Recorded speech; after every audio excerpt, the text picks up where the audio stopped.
A restaurant owner told me my little kitchen was an embarrassment to the block. 8 months later, I was his landlord. My mother ran a small catering kitchen out of a commercial unit on 5th Street for 22 years. She made wedding food, funeral food, graduation food. She knew every family in a 4-block radius by name and by what they ordered when someone died. When she passed, she left me the unit and 3 months of rent prepaid because she knew I would need time to figure out what to do with it.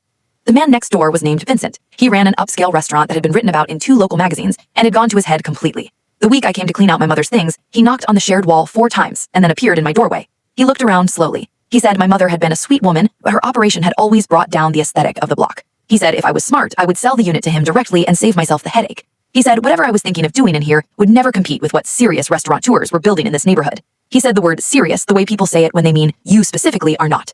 I told him I would think about it. He nodded like he had already decided I would say yes and left.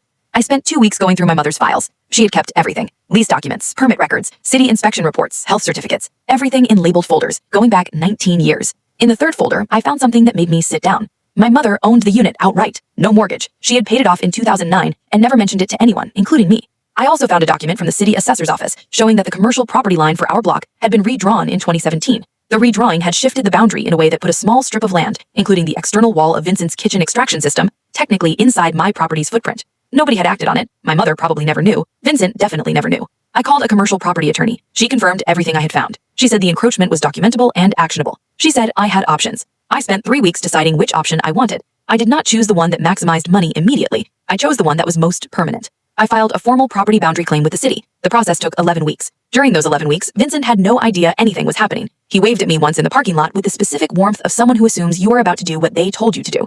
The ruling came on a Thursday. The strip of land was confirmed as mine. The extraction system Vincent's entire kitchen ventilation ran through sat on my property without an easement agreement. My attorney sent Vincent's attorney a letter the following Monday. Vincent called me directly 2 days later. His voice was different. He said, there must be a misunderstanding. I said, there was no misunderstanding. He said he had built his entire kitchen infrastructure around that wall. I said, I knew. He said, what did I want? I told him I was willing to grant a permanent easement for the ventilation system. I told him the annual rate was $14,000, payable quarterly. He said that was unreasonable. I said my attorney had comped it against current commercial land rates in this neighborhood, and it was actually slightly below market. He said he needed time. I said he had 30 days before I would need to explore other options for the strip of land, which would require him to reroute or remove the extraction infrastructure at his own expense. He signed the lease agreement in 19 days, $14,000 a year, every year, in perpetuity, unless he relocates. I used the first quarterly payment to renovate my mother's kitchen. New services, new equipment. I applied for a catering license upgrade and got it. I now run the kitchen my mother built, and I collect rent from the man who told me I would never compete with serious restaurateurs. He has never once acknowledged the irony. I have never pointed it out. The check arrives on the 1st of every quarter without fail. I cash it, and I think about my mother's labeled folders, and how she kept everything for 19 years, and never said a word about any of it to anyone.